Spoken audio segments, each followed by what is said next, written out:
Bienvenue sur Le Magicien, le podcast qui te dévoile les mystères du tarot. Moi, c'est Fabienne, je suis tarot coach et formatrice. Sur ce podcast, je souhaite partager avec toi mes connaissances sur la pratique du tarot et des discussions passionnantes avec mes invités experts. Que tu sois curieux, débutant ou déjà passionné, ce podcast est fait pour toi. Alors, si tu es prêt ou prête à me suivre, c'est parti pour l'épisode du jour.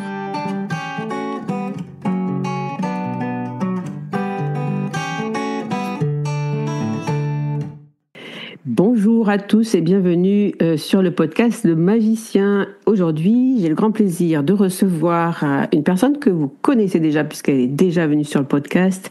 C'est Aliénor. Aliénor du site Mystic Moons sur Instagram et sur son site internet. Et aujourd'hui, donc, on va parler tarot et on va parler tarot et animisme. Bonjour Aliénor. Bonjour à toutes et tous. Merci de me recevoir. Alors, si tu veux bien, je vais commencer par faire une petite présentation et de donner aux auditeurs pourquoi je t'ai réinvité sur le podcast aujourd'hui. En fait, tu es venu au festival, au Tarot Festival cette année, et c'était super. Tu avais un stand avec où tu vendais ton jeu, on va reparler, ton oracle et puis d'autres créations avec Leslie, qui est l'illustratrice qui travaille avec toi justement sur tes jeux. Et puis, tu vas proposer une conférence sur, justement, le pouvoir animiste des cartes divinatoires.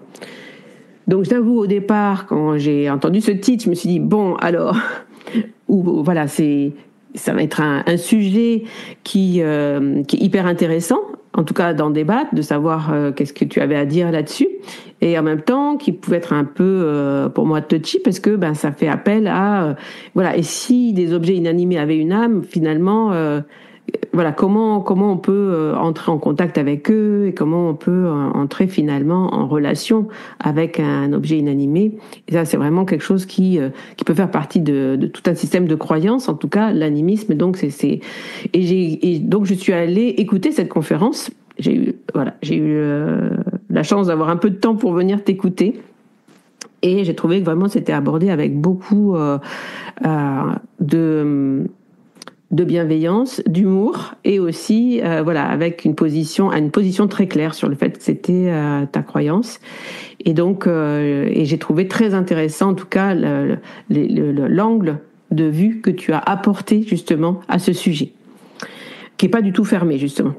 Donc merci à toi, et je me suis dit il faut que Aliénor vienne en parler sur le podcast pour en faire profiter plus de monde. Voilà, sur cette grande présentation. En tout cas, merci à toi d'être là. Donc je veux le rappeler, Aliénor. Donc tu as créé le compte Mystic Moon. Mystic Moon, oui c'est ça, en 2018 par là. Et puis voilà, on peut te retrouver sur les réseaux. Tu te présentes comme une personne qui suit le cycle de la magie saisonnière, en fait, qui travaille beaucoup sur le cycle de la nature. Tu vas nous en parler peut-être un petit peu plus. Tu travailles avec plein d'outils, plein d'objets, et tu notamment travailles avec les cartes. Tu as créé un oracle qui s'appelle l'oracle magie saisonnière, qui est un super jeu que j'ai en ma possession. On en parlera un petit peu plus tard. Et puis tu es en train de travailler sur un tarot. Et voilà. Et puis tu crées plein de tirages, plein de challenges sur Instagram. Et voilà. Donc ta pratique du tarot, elle est bien ancrée finalement dans ta pratique. Hein. Et tu vas nous en parler un petit peu plus. Donc après cette grande introduction, Aliénor, je vais te laisser la parole. Et est-ce que tu peux nous parler justement, toi peut-être de réagir sur cette présentation? Qu'est-ce que tu veux dire de plus? Comment tu voudrais te présenter toi de ton côté et nous parler justement de ce sujet, donc le pouvoir animiste des cartes divinatoires. Écoute, tu m'as très bien présenté, donc merci beaucoup. Mais oui, en gros, c'est ça, j'utilise les cartes comme un outil dans ma pratique ésotérique, spirituelle. Donc c'est vrai que je suis pas tarologue, donc j'étudie pas le tarot en tant que tel. C'est pas l'étude du tarot qui m'intéresse, mais c'est l'implication du tarot et aussi des oracles et d'autres outils divinatoires comme les runes aussi, dans le cadre d'une pratique ésotérique spirituelle. Donc oui, ces outils ont une grande place et me permettent de me guider dans toutes ces réflexions, comme tu disais, notamment à travers les cycles. Voilà, cycle des saisons, cycle de la lune. Et cette opportunité que j'ai eue au Tarot Festival était incroyable. La conférence, en effet, était un sujet qui était pas évident à aborder. Donc c'est cool que tu aies que t'aies accepté de me laisser cette possibilité. Je crois que ça a quand même bien résonné. Et puis je suis contente de pouvoir en reparler ici. Donc voilà. Du coup, pourquoi j'ai voulu aborder le sujet de l'animisme, c'est que c'est une croyance que j'ai. Donc, comme tu le précisais bien dans l'introduction, c'est même une forme de religion. Hein, c'est une forme de religion. Donc, c'est une croyance qui se base sur le fait de croire que il y a une âme, un esprit en toute chose. Donc, de base, plutôt les éléments de la nature. Donc tous les arbres, toutes les plantes, les ruisseaux, les cailloux, tout a une âme. Et puis ça s'ouvre aussi, comme tu l'as bien indiqué, à tous les objets inanimés. Donc ma bouilloire, ma chaise, ma maison, tout aurait une âme et un esprit. Et en tirant avec les cartes très régulièrement, je sais pas, c'est une de mes premières pratiques, hein, donc ça fait 14 ans que je pratique, donc j'ai dû tirer pour la première fois il y a 14 ans. Donc ça fait longtemps que j'utilise des jeux. Et en tirant avec les cartes au fil du temps avec certains jeux, je me suis rendu compte qu'il y avait un lien plus particulier avec certains jeux. Et je me suis questionnée sur est-ce que cette croyance de l'animisme que j'avais de manière générale, est-ce qu'elle s'appliquait pas finalement aussi au jeu? Ouais. C'était ça le point de départ. Et donc je me suis rendu compte que je créais un lien plus particulier avec certains jeux, et même que je pense que je suis pas la seule à avoir déjà acheté 2 fois le même jeu. Parce qu'il y en a un qui est un peu abîmé et du coup il me plaît beaucoup, donc je rachète le même. Puis je me rends compte que en fait j'ai pas du tout la même relation. Alors que c'est le même jeu de cartes, c'est les mêmes cartes qui sont imprimées, c'est la même édition, même auteur, même illustrateur. Pourquoi j'ai pas ce même lien? Et donc au fil du temps, je me suis dit ok, peut-être que mon tarot ou mon oracle a un esprit particulier, une âme avec lequel je peux interagir, et ça a repensé petit à petit toute ma pratique des cartes, puisque du coup mon tirage de cartes ou ma connexion avec mon jeu, c'est pas seulement d'interpréter des archétypes ou des symboliques, mais c'est aussi de ressentir ce que le jeu en lui-même veut exprimer. Donc c'est un petit peu se détacher de l'auteur et de l'illustrateur et illustratrice, et c'est de laisser le pouvoir un peu plus au jeu en lui-même. Et puis je crois que ça s'est encore plus déclenché quand j'ai sorti mon oracle, du coup, Magie saisonnière. Où là c'est pareil, du coup j'en ai plusieurs parce que c'est mon oracle, donc forcément j'en ai plusieurs chez moi en souvenir en autre, mais je tire qu'avec un seul parce que c'est avec lui que j'ai créé ce lien particulier. Et voilà, je me suis rendu compte qu'on avait un dialogue spécifique avec ce jeu. Et puis je pense aussi, on est tous pareils, on a plein de jeux, enfin on a plein de jeux. Je sais pas si tout le monde a plein de jeux pour ceux qui nous écoutent, mais si vous écoutez ce podcast, il y a des chances que vous en ayez plus d'un. Quelques collectionneurs dans la salle. Ouais, je pense. Et du coup, il n'empêche que on tire pas sur les mêmes thématiques au-delà de la thématique du jeu, parce qu'il y a des jeux qui ont des thématiques, c'est vrai, un peu plus marquées que d'autres. Mais si on prend même un tarot de Marseille, il y a plusieurs éditions du tarot de Marseille, peut-être qu'on se sent plus de questionner ce tarot de Marseille qu'on a sur un sujet, et puis un autre tarot de Marseille sur un autre sujet. Et puis on n'explique pas trop pourquoi, mais juste on sent qu'il répond plus sur ces thématiques-là. Donc voilà, petit à petit, comme ça, s'est construit cette idée que peut-être qu'ils ont un esprit, une âme, ces objets, et que c'est intéressant de le prendre en compte dans sa pratique divinatoire.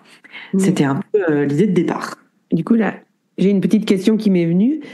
Juste pour finir là-dessus, est-ce que tu attribues, toi, à tes jeux, à quelques jeux, tu dis j'ai plusieurs oracles magie saisonnière chez moi, j'utilise toujours le même. Est-ce que je peux prendre un jeu ou un autre pour tel type de question? Mais est-ce que aussi tu attribues, moi je sais que c'est ce que je fais, donc est-ce que tu attribues un jeu à une mission, en fait. Tu vois, par exemple, j'ai beaucoup de riders. Moi, j'enseigne le Rider-Waite, donc c'est mon jeu d'enseignement. Et j'ai mon premier jeu qui me sert pour mes consultations. Donc celui-là, finalement, comme je fais maintenant très peu de consultations, mais c'est celui-là que je vais chercher à chaque fois que j'ai quelqu'un qui me demande de faire une consultation. C'est toujours celui-là que je vais chercher, alors que j'en ai plein d'autres. Et j'avais acheté un autre rider, du coup, que j'utilisais pour mes cours, tu vois. Et voilà, d'autres jeux après plus personnels, etc. Est-ce que toi aussi, tu arrives il y a certains jeux que tu vas chercher pour une mission, tu vois, bien précise, enfin, pour un travail, comme si celui-là, il travaillait là-dessus, c'était son boulot de faire ça, en fait. Ouais, ça. Alors, du coup, ta question, elle en pose une autre. Mais déjà, pour te répondre, oui, j'ai des jeux et je pense que si on est tous comme ça, il y a des jeux déjà où personne peut les toucher, où c'est inimaginable que quelqu'un puisse toucher ce jeu, quoi, parce que c'est mon jeu, quoi. Et il y a des jeux où, en effet, je vais pouvoir plus facilement les partager en consultation ou en formation, etc. Moi, en effet, je fais des retraites et autres, et j'utilise des jeux dans ce cadre-là pour guider les personnes, où elles vont tirer directement les cartes. Elle-même. Donc il y a des jeux, on va dire, qui sont un peu plus ouverts à rencontrer d'autres personnes que moi, quoi. Et puis d'autres où je sens que c'est une relation plus interpersonnelle, quoi. Mais ce que tu soulèves, c'est intéressant, c'est quelle est la part de l'énergie de l'âme, entre guillemets, si on y croit en tout cas, de notre jeu, et quelle est la part de l'énergie qu'on nourrit, nous, parce que du coup, toi, tu as choisi ce jeu pour les consultations. Est-ce que c'est parce que son esprit était plus éveillé à ça, ou est-ce que c'est parce que c'est toi qui l'as nourri, cette énergie-là? Et ça aussi, c'est intéressant d'aller explorer ça. Quelle est la part, on va dire, innée, et quelle est la part acquise? Mais quoi qu'il en soit, c'est intéressant de voir qu'on crée une forme un genre d'égrégore autour de nos jeux. C'est ça, en fait, au-delà de l'animisme, il y a aussi cette notion-là. Donc, c'est-à-dire qu'on va accumuler des intentions, des énergies autour d'un jeu en particulier, et donc, on va avoir du mal à l'utiliser pour autre chose. Mais du coup, il va être très puissant, très intéressant, très pertinent dans le rôle qu'on lui a donné, quoi. Ouais. Parce qu'on va nourrir ça, nous aussi, quoi. Oui, moi je serais plutôt, moi, dans mes croyances, l'idée que c'est moi justement qui est, c'est mon premier jeu. Mais c'est vrai que tout autour, j'ai ritualisé cette chose-là en fait, et ça en devient finalement, comme tu dis, c'est cet esprit-là en fait que j'ai mis dedans. Enfin, pour moi, c'est cet esprit-là qui est là dans ce jeu-là, quoi. Et que moi, j'arrive pas à briser où j'ai pas envie, tout simplement, hein, mais en tout cas, j'ai pas envie de briser ce lien avec ce jeu-là. Et des fois, je m'interroge parce que comme je fais de moins en moins de consultations, je me dis bon, j'ai plein d'autres jeux que j'aime beaucoup. Celui-là, voilà. Mais c'est vrai que je me suis posé la question la dernière fois que quelqu'un m'a demandé une consultation, et je suis allée le chercher. Et dans sa petite pochette, tout ça, et j'ai dit non, tu vois, c'est lui. Et je dois pas lui faire faux bon. Ouais, c'est ça. Donc, même si c'est toi qui as initié ça, finalement, du coup, c'est un peu comme s'il prenait aussi il a pris sa liberté à un moment donné de se construire autour de ça, et ce qu'il l'a renforcé. Donc, même si en effet, on part du principe que il a pas une âme au départ, c'est nous qui lui insufflons finalement cette âme, cet esprit, en faisant ses choix, puis en nourrissant ce lien un peu plus particulier, quoi.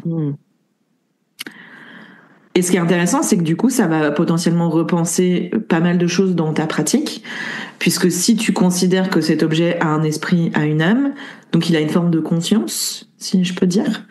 Alors non pas qu'il peut prendre des décisions dans sa vie et aller faire le café à notre place, mais je pense que du coup, comme il a une forme de conscience, on va l'aborder peut-être différemment que si on considère que c'est juste un bloc de papier, un morceau de papier imprimé avec des images dessus. Si on considère qu'il a une âme, une conscience, on va peut-être l'aborder un peu différemment. Et je pense que on le fait déjà un petit peu tous d'animisme, dans le sens où on va, en tout cas, si on croit pas qu'il a un esprit, on pense qu'il a une énergie. C'est un peu deux choses différentes quand même. Et on va prêter attention à nos jeux de cartes. On les met dans des jolies petites pochettes. On a des petits tapis pour tirer nos cartes. Alors je dis pas qu'on peut pas tirer sur le coin d'une table entre la poire et le fromage, mais très souvent on va ritualiser un petit peu le tirage. On va s'allumer une petite bougie, on va s'allumer un petit encens, et puis des fois on lui parle à son jeu. On lui dit voilà, je vais te poser telle question aujourd'hui, ce genre de choses. Donc je pense qu'on en fait déjà un petit peu tous, mais quand on a cette croyance, on le fait encore plus, parce que on va vraiment prendre en considération l'esprit de son jeu et voir si discuter avec lui directement pour voir si il se sent ok de faire un tirage, sur quelle thématique il a envie qu'on aborde les choses. Donc on va le considérer un peu comme un compagnon, comme un allié dans son tirage, où au lieu que ça soit nous qui arrivons avec nos demandes et injonctions, on va plutôt construire les choses avec le jeu, le questionner. Et donc les premiers tirages en fait sont des questionnements pour préparer le tirage qu'on va faire ensemble et voir un petit peu comment il réagit. Ça peut être aussi juste par des ressentis. Peut-être qu'il y en a qui méditent, si ça vous parle. Voilà, méditer avec son jeu, voir un petit peu les énergies du moment et adapter en fait sa pratique de tirage en fonction de ce qu'on ressent de son jeu à ce moment-là. Donc ça peut aller jusque-là, ça peut aller même bien plus loin. J'en parlais dans la conférence. On peut même dédier un hôtel à son jeu pour le reconnaître comme une entité, tout comme on pourrait représenter des éléments de la nature, ou pour des personnes qui ont des croyances polythéistes ou monothéistes, qui pourraient représenter des divinités. Alors, je dis pas qu'un jeu est divin, c'est pas l'idée, mais en tout cas, si on pense qu'il a un esprit, une conscience, on va le respecter et l'honorer dans cette conscience. Et puis on va pouvoir du coup créer une relation avec lui au fil du temps et jusqu'à lui donner un petit nom. Je sais pas si tu as déjà donné un nom à tes jeux ou pas du tout, Fabienne. Genre lui, je vais l'appeler... Non, je suis pas allée jusque là. Je donne pas de nom. J'ai donné un nom à mon agenda quand je l'ai créé. Il s'appelle Magus, mais j'ai pas donné de nom à mes jeux. Il y en a qui font ça aussi dans les objets du quotidien. Par exemple, leur voiture, ils vont lui donner un nom. Leur plante verte ont un nom. Si vous êtes de cette team-là, vous n'êtes pas seul. Et donc, il y a des gens qui ont donné un nom à mon oracle. Et là aussi, pareil, en fait, c'était super intéressant avec la sortie de l'oracle, c'était de voir que d'autres gens étaient comme moi. J'étais pas toute seule dans cette croyance puis ces ressentis. Et des personnes lui ont donné un nom, ils l'ont appelé Émile. Voilà, puisqu'il va tout le temps dans le 1000 apparemment. Donc du coup, ils l'ont appelé Émile dans le 1000. C'était super drôle. Et du coup, j'ai commencé à l'appeler Émile. Et c'est super marrant et ça permet aussi de... Au-delà que ce soit marrant et que ce soit une anecdote, ça m'a permis de nourrir aussi un autre lien, de me dire ok, je vais te nommer, je vais te donner un nom, et du coup je t'appelle pas l'oracle magie saisonnière, je t'appelle Émile. Et je trouve ça assez marrant, quoi. Et ça vient renforcer petit à petit la relation. Donc cette idée de nommer en fait son jeu, quoi.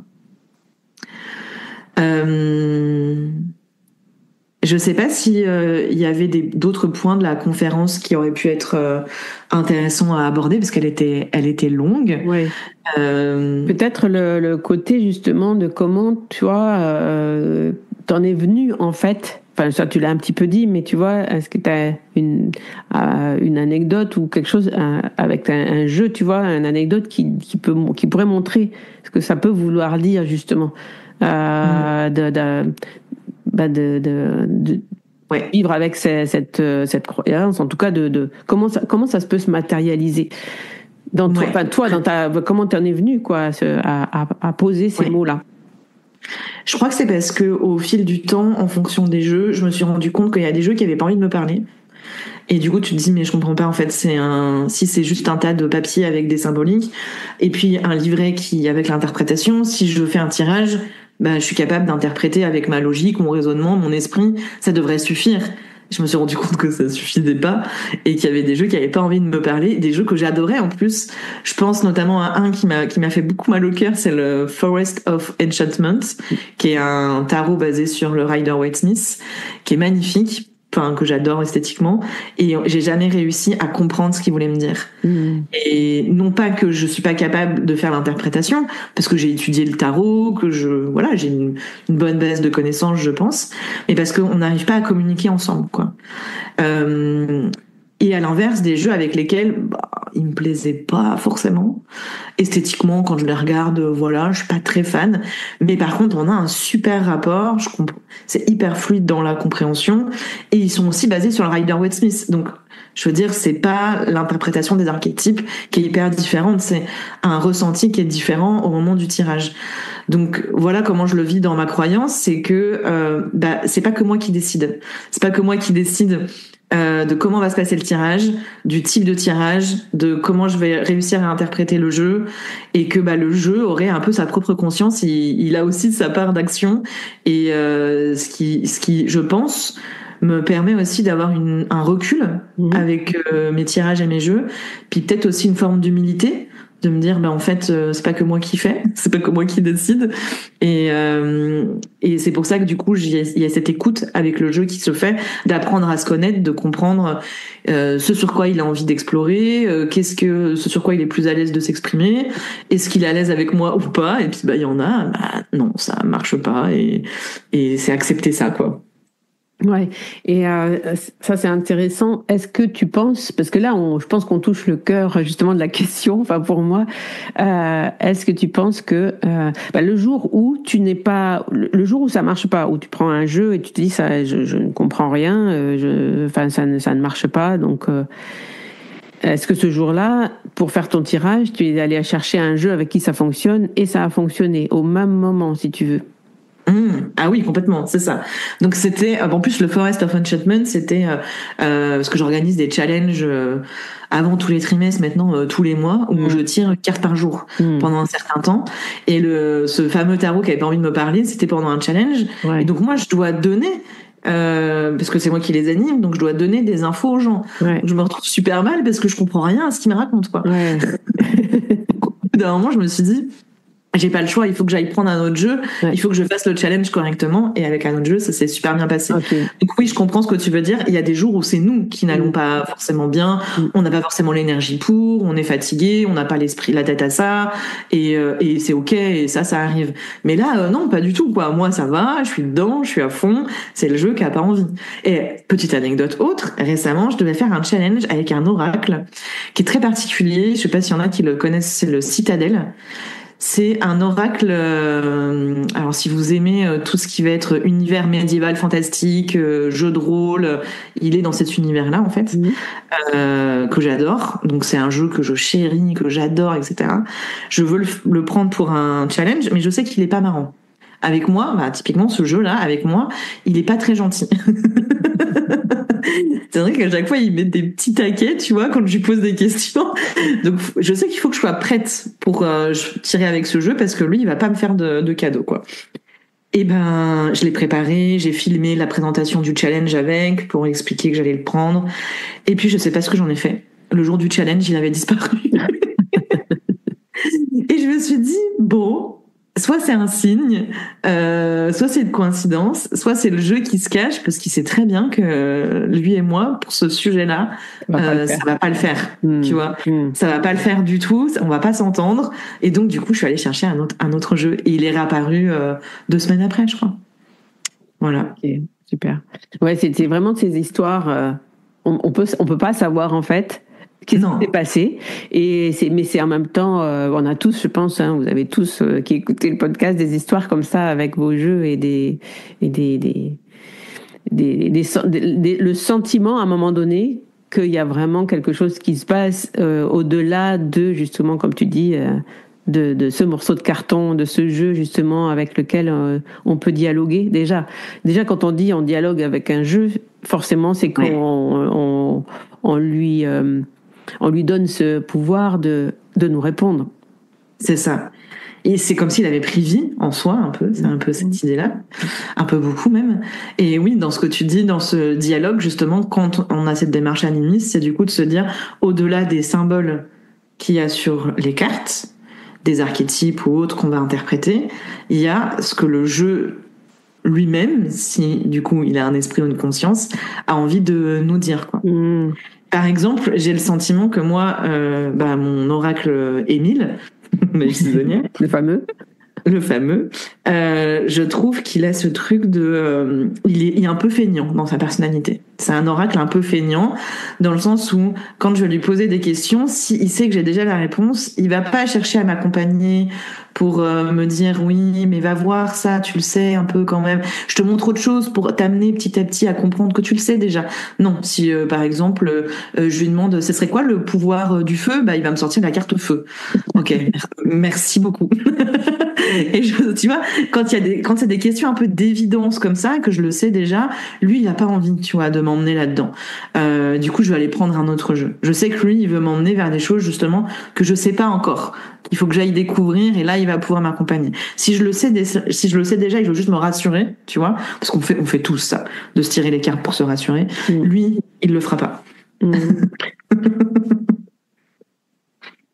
Et en même temps, c'est toi qui l'as créé.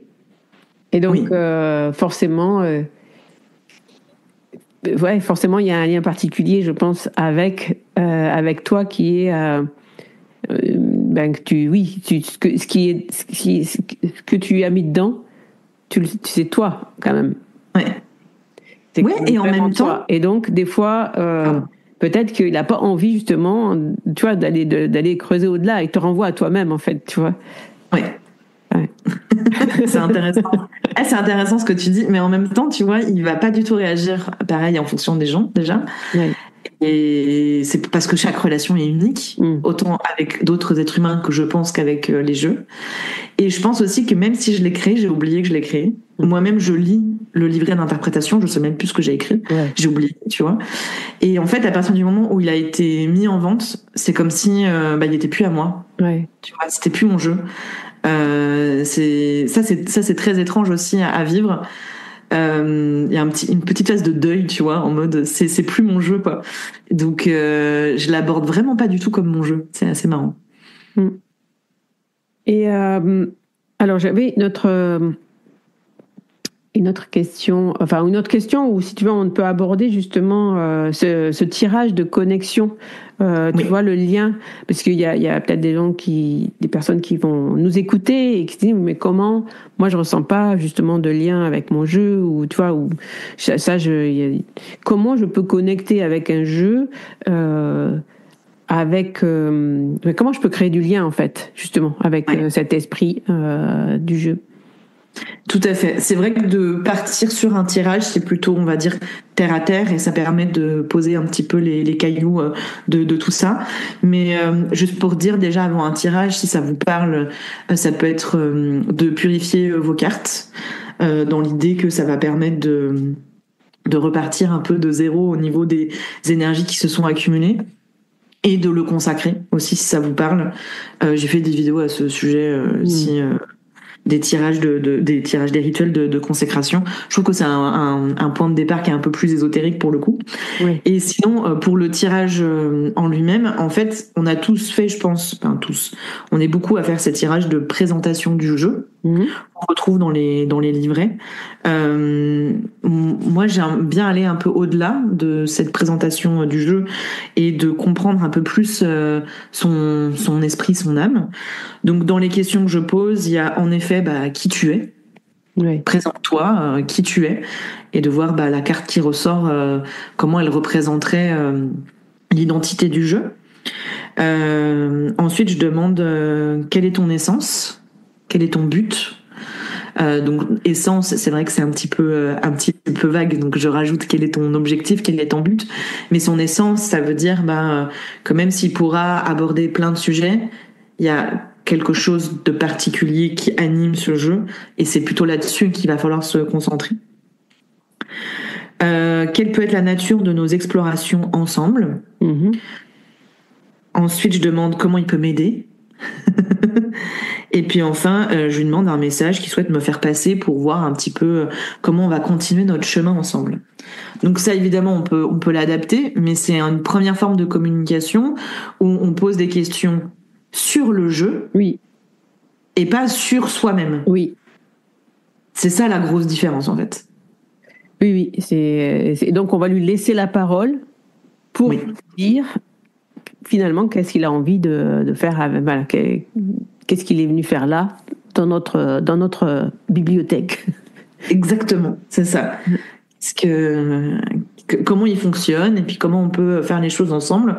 Et du coup, ça va permettre d'adapter les types de tirages. Et là, après, vous pouvez poser plein de questions et vous pouvez le faire au-delà du tirage de cartes, comme je disais, par la méditation. Encore une fois, si on croit qu'il a un esprit, c'est d'aller à la rencontre de son esprit dans le cadre de méditation. Et le questionner directement dans la méditation pour voir un petit peu aussi comment on peut l'aborder aussi physiquement, matériellement, quoi. Comment je peux tirer les cartes avec. Vous savez, il y a plein de et on a plein de protocoles pour tirer les cartes. Est-ce que je sais qu'il y en a, ils tapent 3 fois sur leur jeu. Moi, je souffle sur les tranches des cartes, par exemple. Il y en a, ils vont laisser les cartes sauter, d'autres qui vont les étaler. Ça peut être des questions comme ça que vous pouvez poser à votre jeu pour voir un petit peu quels seraient les protocoles les plus intéressants aussi à mettre en place dans les tirages, voir un petit peu ce qui vient à vous, ce que vous ressentez par rapport à ça. Et donc, c'est comme ça que la relation va se créer petit à petit. Et tu parlais tout à l'heure de poser une question, avant de faire un tirage avec ton jeu, de lui poser la question de comment il se sentait aujourd'hui. Est-ce que ça, tu le fais systématiquement? Enfin, c'est une question que tu poses et tu tires une carte. Comment tu fonctionnes avec ça? Alors, oui, c'est une question intéressante. C'est-à-dire que tous mes jeux, je ne les considère pas de la même manière. Ok. Et il y a des jeux où j'ai pas du tout cette relation animiste parce que juste ça s'est pas fait ou parce que j'ai pas ce ressenti-là. Donc quand je suis plus dans des questionnements, on va dire où je recherche pas cette relation, je vais aller prendre ces jeux-là. Par contre, si je prends un jeu où je sais qu'il y a cette relation-là, je vais pas forcément lui poser la question en tirant une carte. Par contre, je vais prendre les cartes dans mes mains, puis je vais essayer de ressentir un petit peu l'énergie, voir ce qu'il en est, si ça me paraît ok ou pas. Mais oui, régulièrement, en tout cas, je tire une carte pour voir comment il va et sur quel thème aussi il se sent ok qu'on explore ensemble. Ce que tu viens de dire, c'est intéressant dans l'idée de, il y a des jeux où c'est pas, j'ai pas de connexion animiste avec, en fait. Oui, tout à fait. Ça, c'est hyper intéressant. Pour préciser que on n'est pas forcément tout le temps dans cette pratique. Enfin, tu n'es pas non plus tout le temps dans cette pratique-là. Non. Non. Et puis, alors, si je peux donner un autre exemple que les cartes pour peut-être aider à comprendre. Peut-être que vous êtes aussi des collectionneurs de mugs, parce que je sais que tarot et mug, ça va bien ensemble. Moi, en tout cas, j'ai une jolie petite collection de mugs. Et il y a les mugs qui sont les mugs du quotidien, quoi. Ouais. Tu utilises quand le voisin passe prendre le café, voilà. Et puis, il y a ton ou tes mugs, tu vois, que personne ne touchera parce que c'est les tiens. Et il y a ce truc un petit peu de relation animiste, tu vois, avec ces mugs-là. Et ils ont une énergie particulière, tu les utilises pas tout le temps, pas à toutes les saisons, tu vois, pour moi, les jeux, c'est pareil. Il y a des jeux qui sont les tasses à café que je propose aux voisins, et puis il y a les jeux où c'est mes mugs, tu vois, où j'ai une relation particulière, et voilà. Oui, attends, j'ai quand même une 50aine de jeux, alors je peux pas avoir une relation animiste avec 50 jeux, c'est pas possible. Tu en as combien comme ça avec lesquels tu as des relations un petit peu particulières? C'est une bonne question. 5 au moins sûrs, ça c'est sûr. À peu près entre 5 et 10 maximum. Et moi, tu vois, en y réfléchissant, alors si je réfléchis, je me dis que c'est plus ces oracles avec lesquels j'ai pu rentrer dans ce type de relation. C'est plus des oracles que des tarots. Pour moi, vraiment, le tarot, un tarot, c'est un tarot. Mais il doit, pour moi, le tarot, c'est un jeu de travail. Donc, forcément, il doit me parler de suite. Il doit pas être trop compliqué. Et je dois avoir, l'interprétation immédiate. Donc, forcément, je dois, pour en tout cas, dans une pratique d'interprétation en consultation avec quelqu'un face à moi, mon travail, il est surtout que mon jeu doit me parler directement sans aller chercher des tergiversations, ce que les oracles font. Donc non, oui, parce que des fois, il faut aller dans le livret, il faut comprendre, il faut rentrer dans une espèce de lien avec, en fait, pour comprendre l'énergie de la carte, ce qu'elle veut nous dire, d'aller chercher derrière, bref. Donc c'est vrai que c'est avec des oracles que moi personnellement, qui sont mes jeux personnels, avec lesquels j'ai plus de liens. ou avec lesquelles me sont arrivées plus d'histoires comme celles que tu pourrais raconter, notamment avec l'oracle des reflets de Célia Mélesville, qui effectivement, avec qui dont je tirais les cartes juste avant le confinement en période Covid, et qui pendant des mois et des mois, 3 mois au moins avant, m'a envoyé des cartes vraiment du style protection, armure, tu vois, des cartes comme ça. Je tirais pas tous les jours, hein, mais de temps en temps, je le prenais et je me disais là, mais pourquoi? Tu vois, tout allait bien dans ma vie, tu vois. Et donc j'avais ces cartes très dures dans cet oracle qui était là. Et en fait, quand la crise sanitaire est apparue, je me suis dit mais oui, en fait, cet oracle me prévenait. Il me prévenait, alors d'une chose que je pouvais pas, du coup, ça servait à rien parce que je pouvais rien y faire, et je pouvais pas le contrôler, je pouvais même pas le comprendre, mais en tout cas, il y avait cette énergie-là qui était déjà là, en tout cas, et cet oracle, c'est marrant, depuis cette période-là, j'ai arrêté de tirer les cartes avec, et en tout cas, je vais le faire avec parcimonie, tu vois, il y a vraiment quelque chose qui s'est passé à ce moment-là. Ouais. Mais je pense que c'est parce que ça dépend comment on aborde le tarot, en effet. Et donc, quand on l'aborde de manière très archétypale et symbolique, où vraiment c'est une étude, parce que t'es tarologue, tu vois. C'est pas juste que tu tires les cartes du tarot, tu es tarologue. Donc, t'as une étude du tarot qui est assez, en effet, analytique et pragmatique, qui fait, je pense, que c'est peut-être plus difficile de créer cette relation-là. Mais ça veut pas dire qu'elle existe pas, tu vois. C'est peut-être juste que cette porte-là, elle est pas ouverte avec les tarots pour toi. Alors que moi, à l'inverse, quand j'ai commencé à tirer les cartes il y a 14 ans, quand je tirais le tarot, on m'a jamais appris le tarot. Mes 2-3 premières années, je savais même pas qu'il y avait des bouquins écrits sur le tarot. Hein. Je ne savais pas. Ouais. On m'a filé un tarot entre les mains et on m'a dit tu vas utiliser le tarot juste pour déclencher l'intuition chez toi et voir ce qui vient. Et le tarot, il peut aussi être utilisé comme ça, bien sûr. Sans analyse et sans ça. Et du coup, c'est ça qui est intéressant. Et je pense qu'avec les oracles, c'est ce que tu fais, c'est-à-dire que tu tires les cartes en mode, on verra bien ce que l'intuition me dit, alors qu'avec le tarot, t'es beaucoup plus dans une analyse pragmatique, parce qu'il le permet aussi. Enfin, il a aussi cette facette-là. Donc, je pense que c'est peut-être lié à ça. Ouais, sans doute. Et c'est vrai que sur mon hôtel, mon micro-hôtel que j'ai à côté de mon bureau, et les 2 jeux que je tire régulièrement, c'est 2 oracles. Et je me suis toujours demandé pourquoi, tu vois, ces 2 oracles, 2 anciens oracles d'ailleurs. Je t'ai posé les questions que j'avais à te poser à ce sujet-là. Est-ce que tu aimerais conclure ou nous donner une autre, aller plus loin, ou qu'est-ce que tu aurais envie d'ajouter? Non, je pense qu'en tout cas, c'est savoir que ça existe. Je trouve que c'est toujours intéressant. Et puis si ça parle à des personnes, ne pas se mettre de pression, comme t'as pu l'expérimenter en mode si je demande pas le consentement à mon jeu, ça veut dire que je le respecte pas. Je pense que dans l'animisme, le respect, il se fait pas juste en demandant les choses, mais c'est quelque chose qui se fait dans la relation au fil du temps, comme avec les êtres humains.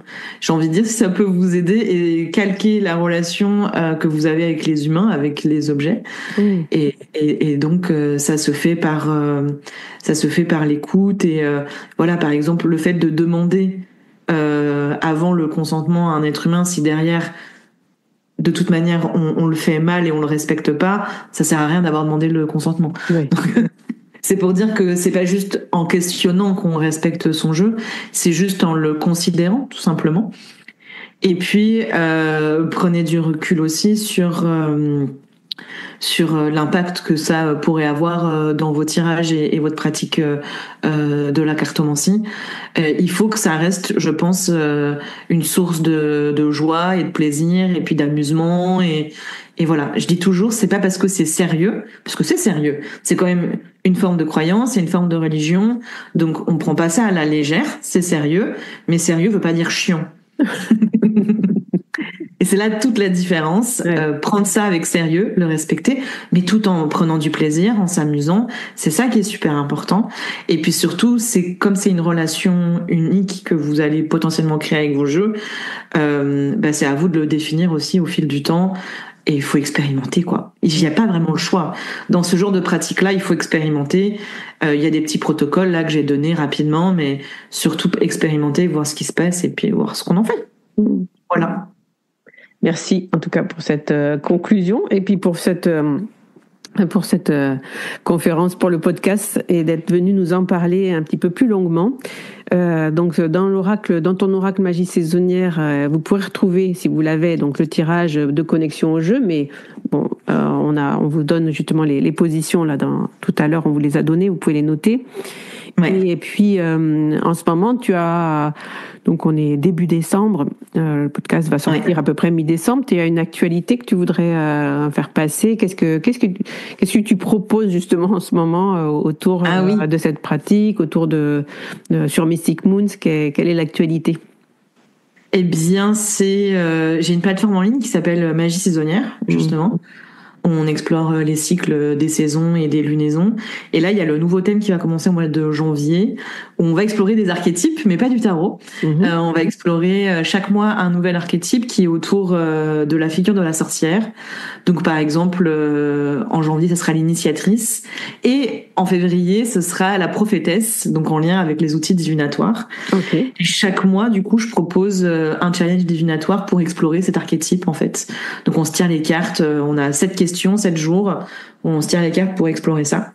Donc ça, c'est un peu l'actu chaude du moment, voilà. Donc ceux qui sont intéressés pour travailler avec toi, ils peuvent te rejoindre sur ce programme qui est un abonnement en fait, hein, c'est un membership. Oui, c'est ça. C'est un abonnement mensuel, mais que vous arrêtez quand vous voulez.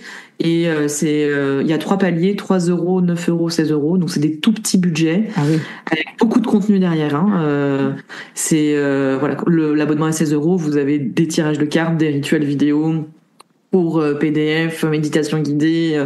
Voilà, c'est hyper riche. Et puis voilà, puis il y a même une communauté derrière, donc c'est plutôt chouette.